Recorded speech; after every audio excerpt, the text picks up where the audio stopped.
அன்பு நிறைந்த நண்பர்களே, சகோதரர்களே, சகோதரிகளே, கதைகள் என்பது காதால் கேட்பது மட்டுமல்ல, அதில் உள்ள விஷயங்களை ஆராய்ந்து அறிவது நமக்கு நன்மையை கொடுக்கும். நாம இப்போ பார்க்க போற தலைப்பு 108 தேங்காய். ஒருத்தனுக்கு மத்தவங்கள ஏமாத்துறது தொழிலா இருந்துச்சு. மத்தவங்கள ஏமாத்துறதுனால கிடைக்கிற பொருள வச்சு மகிழ்ச்சியா வாழ்ந்தான்.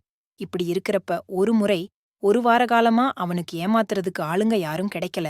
என்னடா இது, நம்ம பொழப்பு இப்படி ஆயிடுச்சு அப்படின்னு ரொம்ப யோசிச்சான்.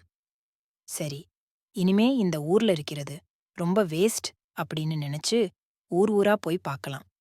எப்படியாவது யாராவது மாட்டுவாங்க அப்படின்னு நினைச்சபடி அந்த ஊரை விட்டு பக்கத்து ஊருக்கு நடந்து போனான். போற வழியில ஒரு வாரமா சாப்பிடாதனால அவனுக்கு மயக்கம் வர மாதிரி இருந்துச்சு. அப்படியே தள்ளாடி தள்ளாடி நடந்து போனான். பக்கத்து ஊரு எல்லையில ஒரு பாழடைஞ்ச கோவில் இருந்துச்சு. அந்த கோயிலுக்குள்ள போய் உட்கார்ந்தான். இருட்ட ஆரம்பிச்சதனால இனிமே ஊருக்குள்ள போக முடியாது. காலையில பாத்துக்கலாம் அப்படின்னு நினைச்சு அங்கேயே படுத்து தூங்கினான்.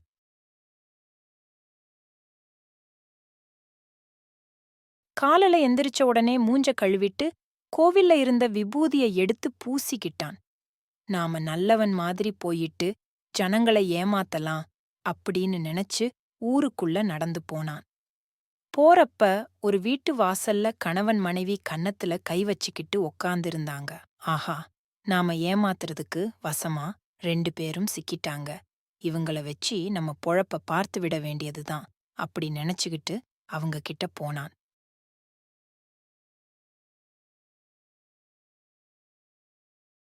அந்த கணவனும் மனைவியும் இவன் பார்த்தாங்க. கணவன் உடனே எந்திரிச்சு இவனை பார்த்து கும்பிட்டான். ஐயா, நீங்க எங்க இருந்து வர்றீங்க? உங்கள பார்க்க ரொம்ப நல்லவரு, மாறி தெரியுது என சொன்னான். அதுக்கு இவன் நான் ஒரு ஞானி அப்படின்னு சொன்னான்.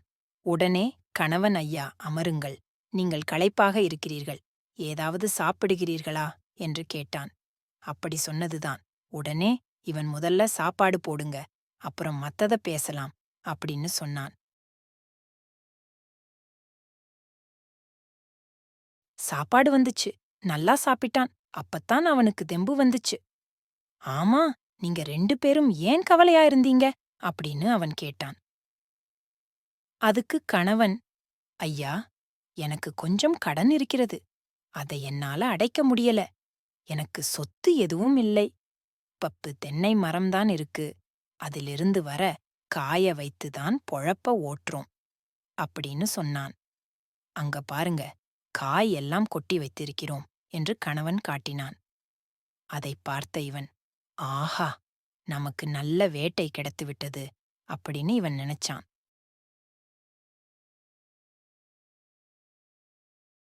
உடனே கணவனை பார்த்து, நான் சொல்ற மாதிரி செய், உன் கஷ்டம் தீரும், பணமும் கிடைக்கும் என்று சொன்னான்.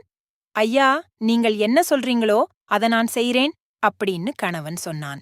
நீயும் உன் மனைவியும் ஊருக்கு ஒதுக்கப்புறமா உள்ள பாழடைஞ்ச கோவில்ல 108 தேங்காய உடைங்க, திரும்பி பார்க்காம வீட்டுக்கு வந்துருங்க அப்படின்னு சொன்னான்.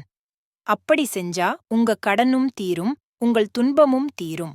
இதெல்லாம் ஒரு வாரத்துக்குள்ள நடக்கும். அப்படி நடக்கலைன்னா வேறொரு வழி சொல்றேன் அப்படின்னு சொல்லிட்டு கிளம்பிட்டான்.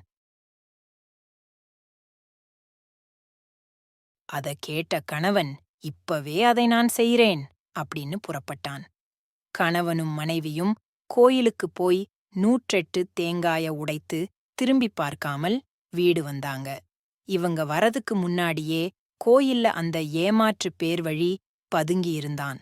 உடைச்ச தேங்காய் எல்லாம் ஒரு மூட்டையில போட்டு கட்டி இத காய வச்சு செக்கு அடிச்சு தேங்காய் எண்ணெயா மாத்தி சந்தையில் வித்து காசாக்கிடலாம் அப்படின்னு நினைச்சுக்கிட்டு மூட்டைய தூக்கிட்டு போனான். ஒரு வாரம் ஆச்சு. பணமும் வரல, துன்பமும் தீரல. திருப்பியும் அந்த கணவன் மனைவி கன்னத்தில் கை வச்சுக் கொண்டு வாசல்ல உக்காந்திருந்தாங்க.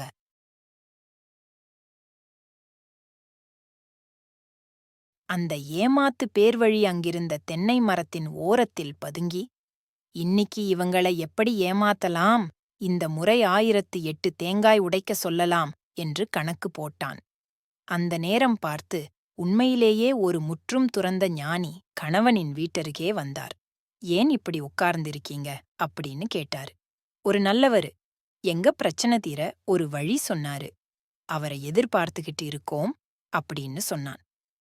உடனே முற்றும் துறந்த ஞானி, அவன் ஒரு ஏமாற்று பேர் வழி, அவன் ஊர் ஊரா போய் ஏமாற்றுவான். நீங்க உடைச்ச தேங்காயை மூட்டைய கட்டி எடுத்துட்டு போனான். அத நான் பார்த்தேன் அப்படின்னு சொன்னாரு. அதக் கேட்ட கணவன் ஐயையோ, அவன் அப்படிப்பட்ட ஆளா தெரியாம போச்சே அப்படின்னு வருத்தப்பட்டான். ஐயா, நீங்களாவது ஒரு வழி சொல்லுங்கள் அப்படின்னு ஞானிய பார்த்து கணவன் கேட்டான். உடனே ஞானி உன்கிட்ட கோடாலி ஏதாவது இருக்கா அப்படின்னு கேட்டாரு. இருக்குன்னு சொன்னான். கணவன் அதப் போய் எடுத்துட்டு வந்து, ஊர் ஓரமா பட்டுப்போன மரங்கள் கீழே விழுந்து கிடக்குது. அதப் போய் வெட்டி விறகாக்கி சந்தையில போய் வித்துரு. இதே மாதிரி செஞ்சுக்கிட்டுரு. நான் திருப்பியும் வரேன். அதுவரைக்கும் செய் அப்படின்னு சொன்னாரு. அந்த நேரம் பார்த்து ஏமாற்று பேர் வழி, இந்த ஞானி நம்ம பொழப்ப கெடுத்துட்டார் அப்படின்னு நினைச்சுக்கிட்டு ஊரை விட்டு போனான்.